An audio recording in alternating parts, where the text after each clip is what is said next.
Hey everybody! Thanks for listening to On the Podcast, a short form episode podcast to give you something to do while you do your business on the pod. Or maybe it's the dead of winter. We are in global warming, my goodness. Ugh, it's still snowing. It is still snowing. It has not stopped snowing.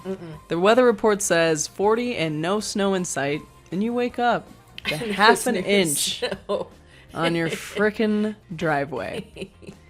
And you bought a house with the world's longest driveway. So you gotta get out there. You gotta shovel. It's not a lot of snow, but it's gonna take you a little bit of time. Put on an episode of our podcast. Curse Jack Frost. Keep going. And learn something. I'm Liz. And I'm Katie. Oh, hi, Liz. Oh, hey, Katie. What are we talking about today? Katie, we are going to talk about one of my all-time favorite historical figures. Hannah Jane. Hannah Jane. Oh, Hannah Jane. Oh, Hannah Jane. Is that a word we don't know? Oh, Hannah Jane. No. What are we talking about? We are talking about Mary Mallon. Mary Mallon. Mary Mallon. Also known as Typhoid Mary. Typhoid Mary. I love this story. It is one of the weirdest things in the entire world. I'm fascinated. Let's get into it. Let's get into it. So our gal, Mary Mallon, Mary Mallon. was born Mary Mallon. She wasn't born Typhoid Mary. Well, actually, she kind of was. So she was born on September 23rd, no longer a Virgo, boo, in Cookstown County, Tyrone, Ireland. Cookstown County, Tyrone. Cookstown, comma, County Tyrone, comma, Ireland. It'd be like Denver, Colorado, United States. That would be like Arapahoe County, Denver, Colorado, No, United no. States. Okay, we're not going to get into that. We're not going to get into that. I do find the Cookstown thing kind of ironic, but maybe I'm using irony wrong, but we'll get into that. So she was Irish, obviously, being born in Ireland. And it is believed that she actually was born with typhoid because her mom had it when she was giving birth and died from it. Oh, I don't think I knew that piece of the puzzle. Yeah. So Mary actually immigrated by herself to the United States in her teens, they believe around 15 years old. Good for her. Yeah. And at the time, she lived with her aunt and uncle and worked as their maid and eventually ended up becoming a cook for affluent families. Affluenza. I hope you know what that means. Money, money, money. So from 1900 to 1907, Mary worked as a cook in New York City for 8 different families. During that time, it is believed that she infected between 51 and 122 people. Ugh. Yeah. Blech. Yeah. So within the first couple weeks of working for the first family, some of the residents ended up getting typhoid fever, and one of the laundry workers ended up dying from typhoid fever. And Mary was like, bye. Don't know why you guys are all sick. Yeah. And then she went and she worked for a second family who was a lawyer, and then several of the servants got sick. And again, one of the laundry people got sick. Like, I don't know what's going on with these laundry people. Yeah, poor laundry people. Yeah. She ended up working again for multiple families, and many, many people ended up getting sick, and there were several deaths that actually happened. And every time that anybody got sick, she was like, see ya. Bye. I don't want to get sick. Yeah. See you guys. Yeah, or I guess it was more like, see ya, goodbye. No, it's not as good. What's that supposed to be? Oh, Irish? hey, I'm getting out of here after me typhoid fever. Good one. Yeah. So she ended up actually taking a position in Oyster Bay, which is in Long Island, for a wealthy family. And during that time, 6 of the 11 family members came down with typhoid fever, which was actually kind of strange because typhoid just like didn't exist on the island. Like it just wasn't there. It's an island, right? Showed up. Until she showed up. So there was a man named George Soper who was actually hired to investigate the situation going on in Oyster Bay. Mm-hmm. So he was hired because typically, like with wealthy families, you're not dealing with typhoid fever because it's usually found in like unclean, unsanitary situations. Yeah. So he's like, well, okay, what's going on? It's also on this island. We don't understand.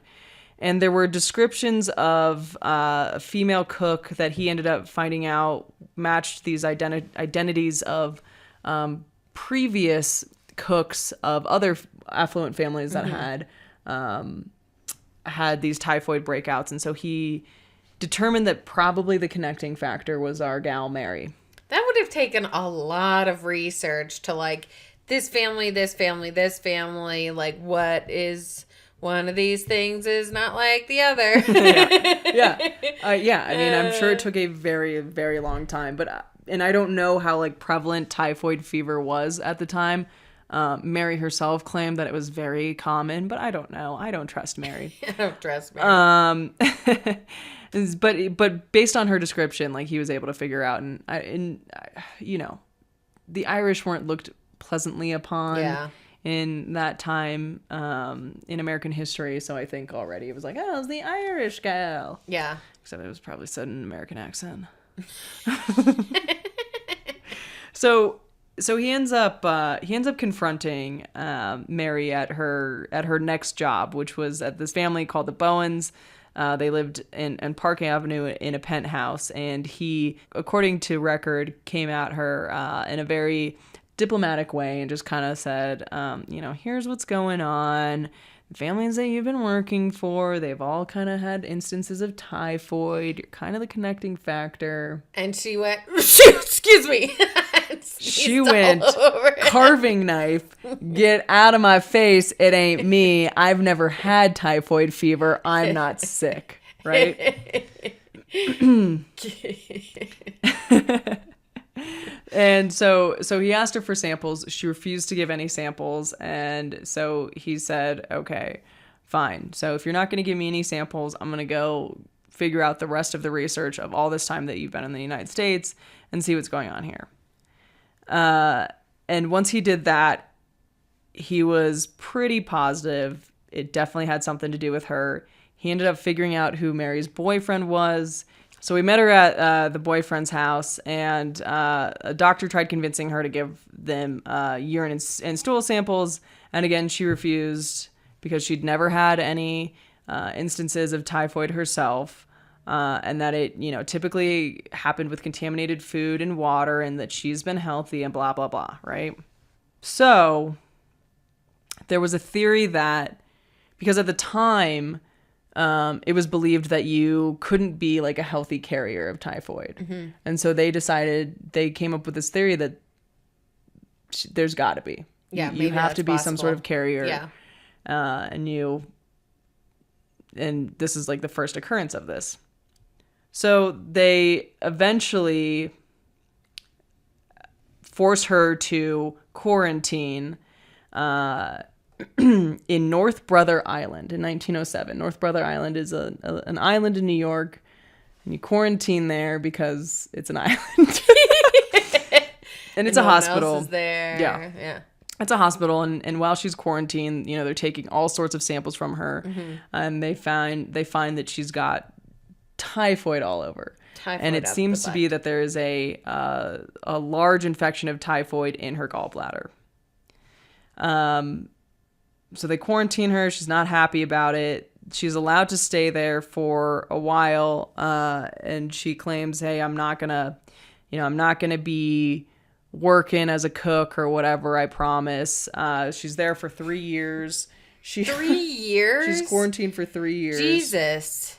She also admitted to never really ever washing her hands. Yeah. Which again, there was the germ theory was not out at that time. Yeah. So nobody was thinking you can pass things from going out and touching working in the stables with mm-hmm. horses and the pig sties. Cooties, and touching their poops and then going and cooking, right? So she leaves, and she again says, I'm not going to work as a cook. She ends up working other jobs where she does that job, but eventually gets over it. Laundry job, whatever. She gets over it and she ends up becoming a cook again. And then continues to sneeze at people's food. Well, she doesn't even have to sneeze. Like, she's just carrying it, right? And the thing, too, so she's back cooking because she can make more money that way. And she knew that she was essentially under a microscope. So she's going under fake names. And again, she's infecting people, and she's moving on to the next job. And she's infecting people, and she's moving on to the next job. And so again, Soper finds out what's going on.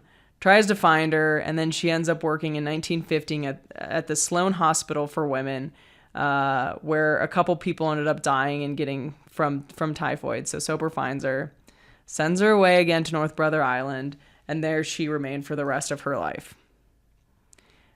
She was essentially in isolation. She ended up dying in 1938 she had a stroke, and she lived with a stroke for 6 years. She ended up dying in 1938 from pneumonia. Still claiming she was not Typhoid Mary. Not Typhoid Mary, not a carrier of typhoid. Yikes. Yeah. And the thing, too, that's really kind of interesting is that, again, we don't have germ theory. It is widely believed that you have to be actively sick and showing signs of this in order to spread it. Also, when you're cooking, the food typically gets to a temperature where the bacteria dies. Mm-hmm. But she made this ice cream that was a peach ice cream. Oh, and so they believe that it was the peach ice cream that everyone. did it. Yep. No. Yep. And so, thanks to our gal, Typhoid Mary, that added to germ theory, that contributed to understanding that you can be a carrier of this disease and not actually show symptoms. Yeah. And that you should wash your friggin' hands before you cook. Wash your hands. Blech. That Typhoid Mary. I remember doing like a deep dive into her when COVID started. And I was like, COVID Mary, man. COVID Mary, I was convinced. Typhoid Mary was the original super spreader. Yeah, absolutely she was. Yuck. Yeah, man. Ugh. Blech. That's all I have to say about this is blech. Gross. Typhoid Mary gross. killed a whole bunch of people. Think about it. Yeah. Real nasty. My, how times have changed. My, how times have changed. Cool. Thanks, Liz. You're welcome. What's that inside of my body? Well, I would say that it's certainly not typhoid in your gallbladder, because your gallbladder's gone. I don't have a gallbladder. It is gone. So, looks Not like a little bit of typhoid. knowledge. Perfect. Thank you. See you next time. Wash your hands. Wash your hands. Gross. Don't sneeze on people.